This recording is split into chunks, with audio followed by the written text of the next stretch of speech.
نحمدہ و نصلی و نسلم علی رسولہ الکریم، اما بعد فاعوذ باللہ من الشیطان الرجیم، بسم اللہ الرحمن الرحیم۔ عن ابی سفیان صخر بن حرب رضی اللہ تعالیٰ عنہ الی آخرہ، الصلاۃ والسلام علیک یا سید یا رسول اللہ وعلی آلک و اصحابک یا سید یا حبیب اللہ۔ اس حدیث پاک کا پس منظر میں نے عرض کیا اور اس کے راوی حضرت ابو سفیان رضی اللہ تعالیٰ عنہ کے بارے میں نے چند بنیادی گزارشات کی۔ یہ ایک بڑی طویل حدیث ہے جو امام مسلم نے اور امام بخاری دونوں نے اپنے اپنے کتابوں میں نقل فرمائی ہے۔ تو اس حدیث پاک کا وہ حصہ کہ جب ہرقل جو کیسر روم کا گورنر تھا سیریا میں، اس نے جب بلایا کہ اگر یہاں کے جب نبی پاک صلی اللہ علیہ وسلم کا خط مبارک گیا نا، تو اس وقت کا یہ واقعہ تھا کہ وہ مزید جاننا چاہتا تھا کہ جو مجھے خط موصول ہوا ہے، نبی پاک صلی اللہ علیہ وسلم نے فرمایا ایمان لے آؤ، امن پا جاؤ گے، بس یہ آپ کے مضمون تھا۔ تو آپ کے جو خطوط آپ نے مختلف دنیا کے حکمرانوں کو بھیجے، ان کے ساری تفاصیر وہ موجود ہیں کتب حدیث میں، اور وہ خطوط بھی موجود ہیں۔ تو یعنی ابھی وہ میرا جو مولانا صاحب بحرین میں ہیں، تو انہوں نے بڑی حفاظت کے ساتھ وہ خط رکھا ہوا ہے اپنے میوزیم میں، تو یہ چیزیں موجود ہیں۔ تو بہرحال یہ کہتے ہیں جب مجھے بلایا تو کافی سارے سوالات کیے، اس وقت یہ ابھی مسلمان نہیں تھے۔ تو ہرقل نے ان سے پوچھا فماذا یامرکم، کہ وہ تمہیں کہتے کیا ہیں، حالانکہ یہ اس وقت ابھی مسلمان نہیں تھے۔ تو ظاہر بات ہے جب آدمی کسی کا دشمن ہو نا، تو وہ کبھی کسی اپنے مخالف کی خوبیاں نہیں بیان کرتا، وہ ہمیشہ اس کی خامیاں بتاتا، اور خاص کر کے کسی حکومت کے دربار میں، اور حکومت بھی جو دنیا کی سپر پاور ہو اس وقت، اپنے وقت کی یہ سپر پاور تھی، دو سپر پاوریں تھیں اس زمانے میں، ایران تھا اور دوسری طرف یہی تھے۔ تو انہوں نے کہا، اب یہ جو حدیث پاک آتا نا، اس میں کہتا بڑی کمال حدیث پاک ہے بخاری شریف میں، یہ حضرت ابو سفیان خود بیان کرتے ہیں، اور ان کی بڑی عمر ہوئی حضرت ابو سفیان کی، میں نے پہلے بتایا تھا۔ تو انہوں نے کہا، میں نے کہا اعبدوا اللہ وحدہ ولا تشرکوا بہ شیئا، وہ کہتے یہ ہیں کہ ایک اللہ کی عبادت کرو اور اس کے ساتھ کسی کو شریک نہ ٹھہراؤ، وَاتْرُكُوا مَا يَقُولُ آبَاؤُكُمْ، جو کوئی تمہارے باپ دادا کہتے تھے نا اس کو چھوڑ دو، اور وہ جہالت پر تھے، ان کو علم نہیں تھا، اس لیے وہ شرک کرتے تھے۔ اگر علم ہوتا ان کے پاس تو وہ بھی شرک نہ کرتے، بے خبری میں کسی چونکہ علم کی کمی کی وجہ سے شرک انہوں نے کیا، اور پھر سوچا سمجھے نہیں کہ ہم جو کچھ ہم کرتے ہیں یہ کیا کر رہے ہیں۔ وَيَأْمُرُنَا بِالصَّلَاةِ، وہ ہمیں نماز کا حکم دیتے ہیں، وَالصِّدْقِ، اور وہ اللہ کے نبی ہمیں سچ بولنے کا حکم دیتے ہیں، وَالْعَفَافِ، اور ہمیں پاک دامن رہنے کا حکم دیتے ہیں، وَالصِّلَةِ، اور وہ ہمیں حکم دیتے ہیں کہ اپنے رشتہ داروں کے ساتھ، اپنے جو جن کے ساتھ اللہ رب العزت نے جڑ کر رہنے کا حکم دیا اس کو جوڑ کر رکھنے کا حکم دیتے۔ تو اس حدیث پاک میں جو عنوان ہے وہ یہ صدق کا لفظ یہ ہے کہ نبی پاک صلی اللہ علیہ وسلم ہمیں ہر معاملے میں صدق کا حکم دیتے ہیں کہ سچائی کو اختیار کرو ہر مسئلے میں۔ تو حالانکہ اس وقت ابو سفیان مسلمان نہیں تھے، لیکن نبی پاک صلی اللہ علیہ وسلم کی سچائی کا اور پھر جو آپ کی تعلیمات ہیں ان کا بیان کرنا اس کے علاوہ ان کے لیے بھی ممکن نہیں تھا، دشمن کے لیے آج بھی دشمنوں کے پاس جنگیں، مسلمانوں کو مالی نقصان پہنچانے کے لیے تو سب کچھ یہ کرتے ہیں، لیکن اسلامی تعلیمات پر کوئی حرف اٹھائیں یہ نہیں کر سکتے، یہ بھی آج بھی نہیں کر سکتے۔ بھائی کون سی اسلام کی تعلیم ہے جس کی تم مخالفت کرتے ہو؟ ایک تو بتاؤ نا اور یہ بات وہ ہے کہ اسلامی تعلیمات وہ ہیں کہ جس پر یعنی انسانیت، جس کو بھی اللہ رب العزت نے کوئی تھوڑا سا بھی عقل و شعور دیا ہے نا، سب متفق ہے۔ میں آپ کو چند مثالیں عرض کر کے چلتا ہوں۔ ہم خنزیر نہیں کھاتے، ہم شراب نہیں پیتے، لیکن دنیا میں کوئی ایسا انسان ہے جو پانی کو یا جوس کو بھی حرام کہتا ہے؟ یعنی جو خوراک مسلمانوں کی ہے، جو خوراک مسلمانوں کی ہے، روئے زمین پر کوئی ایسا ہے سوائے ہندو کے وہ بھی ایک گوشت کو منع کرتے ہیں، ٹھیک ہے نا؟ باقی تو دنیا کی ساری قومیں گوشت کھاتی ہے نا، اور ہندو بھی وہ محدود ہیں، وہ بھی ہر قسم کے گوشت کو وہ بھی منع نہیں نہ کرتے مطلب وہ کہ پھر ان کے جانور کے درجے کھاتے تو وہ بھی ہے، پر وہ ان کے اپنے مسائل ہیں۔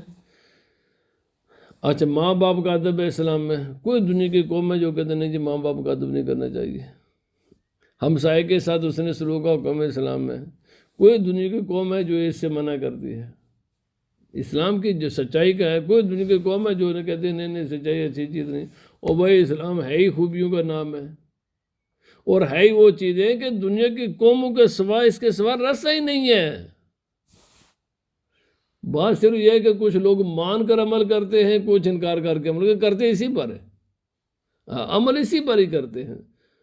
پوری کائنات میں عمل اسلام پر ہی ہے، صرف فرق یہ ہے کہ بعض لوگ اس کو خدا کا دین مان کر اس پر عمل کرتے ہیں، اور بعض لوگ اس کا انکار کر کے کرتے ہیں۔ اب یہ ایتھیسٹ ہے نا جی، اللہ رب العزت کے وجود کا انکار کرتے ہیں، لیکن جو کچھ وہ کہتے ہیں نا زندہ رہنے کے لیے، دنیا میں رہنے کے لیے کہتے ہیں، وہی ہیں جو اسلام کہتا ہے بس سب فرق اتنا ہی ہے، راستہ ہی نہیں ہے، نجات کا راستہ ہی ایک ہے، دوسرا راستہ ہی نہیں خدا نے رکھا۔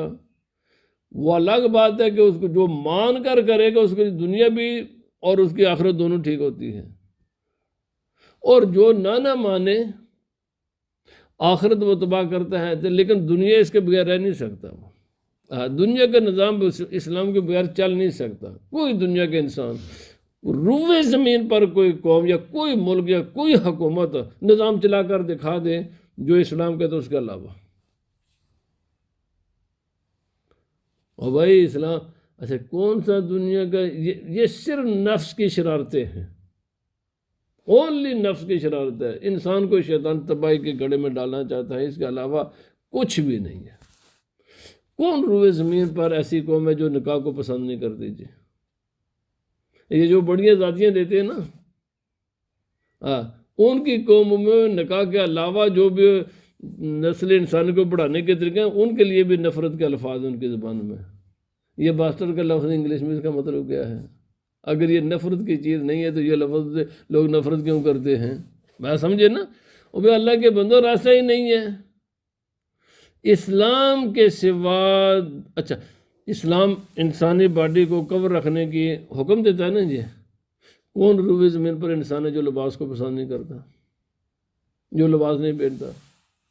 اللہ کے بندوں چارہ ہی نہیں ہے، راستہ ہی نہیں ہے، اسلام کے علاوہ راستہ نہیں ہے۔ سوچ سمجھ لے، کوئی روئے زمین پر، چاہے وہ ہندو ہوں، چاہے عیسائی ہوں، چاہے یہودی ہوں، چاہے خدا کو مانے چاہے خدا کو نہ مانے، اسلام پر چلے بغیر گزاری نہیں ہے۔ تو بات یہ ہے، اللہ اکبر اللہ اکبر۔ مسلمان تو ہزاروں دنیا کی چیزیں اور اس کی بڑی ویلڈ۔ اچھا، میں نے ابھی بھی دیکھ رہا تھا یہ جو بیماریوں کے اسباب ہیں نا جی، ابھی یہ جو کرونے میں بھی بالکل میرے پاس لیٹر بھی ہے، شراب۔ اچھا، شراب دنیا میں ایک ایسی چیز ہے کہ جو کوز آف ڈیتھ میں اس کا مین چیز ہے۔ اب کوز آف ڈیتھ دیکھیں دنیا کے کہ کوز آف ڈیتھ کیا ہیں جی، وہ بڑے کوئی زیادہ نہیں ہے، تھوڑے سے ہیں، یہ ان میں سے ایک شراب بھی ہے۔ اچھا، میرے کہنے مقصد، اچھا یہی بات خنزیر کی ہے۔ جاؤ تم اپنے ہاسپٹل میں، میڈیکل میں، اگر یہ چیزیں اتنی اچھی ہیں تو تم نے بیماریوں میں ان کو شامل کیوں کیا ہوا ہے؟ موت کے اسباب میں ان چیزوں کو شامل کیوں کیا ہوا ہے؟ اگر یہ اتنی بڑی اچھی چیزیں ہیں جن کو تم استعمال کرتے ہو، الحمدللہ مسلمانوں کی خوراک کہتے کوئی جز بھی ایسا نہیں جو ڈیتھ کو کوز کرتا ہو، پر تمہاری خوراکوں میں وہ اجزاء موجود ہیں جن کو تم کوز آف ڈیتھ مانتے ہو سائنٹیفک۔ ابھی میرے پاس ایک لیٹر ہے اس کو، تو اس میں ایک یہ بھی ہے، شراب بھی ہے، الکوہل بھی ایک ان میں اسباب میں سے جو لوگ زیادہ افیکٹ ہوتے ہیں، شاید ابھی بھی میرے پاس وہ لیٹر پڑا ہوا ہوگا۔ بات یہ ہے کہ اسلام کی جو تعلیمات ہیں نا، یہ انسانیت کے متفق علیہ ہیں۔ اسلام کا کدھر ہوگا؟ نظریات میں ہے۔ وہ لوگ اپنا سمجھتے ہیں، ہم جناب یہ چیز فارم کر رہے ہیں، اسلام کہتے ہیں یہ خدا کی طرف سے ہے، بس فرق صرف، لیکن آتے گزارا ان کا بھی اس کے سوا نہیں ہے۔ بس فرق یہی ہے کہ ہم خدا کو مان کر وہ کام کرتے ہیں، اور وہ خدا کے انکار کر کے کریں گے، کام وہی کریں گے جو ہم بھی کرتے ہیں اور وہ بھی کرتے ہیں۔ بہرحال حضرت ابو ثابت، اور ان کو ابو سعید بھی کہتے ہیں، ولید بن سہل بن حنیف، یہ بدری صحابی ہیں، یہ کہتے ہیں کہ رسول اللہ صلی اللہ علیہ وسلم نے فرمایا کہ من سأل اللہ تعالی الشہادۃ بصدق بلغہ اللہ منازل الشہداء وإمات علی فراشہ۔ جو آدمی سچے دل کے ساتھ شہادت کی تمنا کرے، میں نے اب عرض کیا سچائی کا تعلق دل کے نہ صرف زبان کے بول چال کے ساتھ نہیں ہے، سچائی کا تعلق ہر چیز کے ساتھ ہے۔ سچائی کا تعلق نیت کے ساتھ بھی ہے، سچائی کا تعلق انسان کے عمل کے ساتھ بھی ہے، سچائی کا تعلق انسان کی زبان کے ساتھ بھی ہے، ہر چیز کے ساتھ سچائی ہے۔ وہ میں نے شروع میں عرض کر دی تھی، فرمایا انسان کی نیت ہو سچی۔ آپ یہ کہتے ہیں یا اللہ میں مدینے میں موت دے، ہم کسی کی نیت پر شک نہیں کرتے، لیکن عموماً یہ زبان پر الفاظ ہوتے ہیں، دل میں یہ لفظ نہیں ہوتے۔ یہ نعت خان پڑھتے ہیں نا، یا اللہ خان موت دے، اور بھائی اللہ ان کی نیتوں کو جانے، ہم کسی کی نیت پر اعتراض نہیں کرتے، لیکن عموماً یہ الفاظ سے لوگوں کو خوش کرنے کے لیے بولے جاتے ہیں۔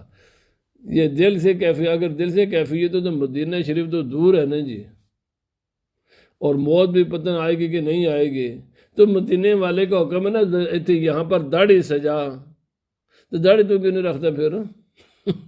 جو آسان کام ہے۔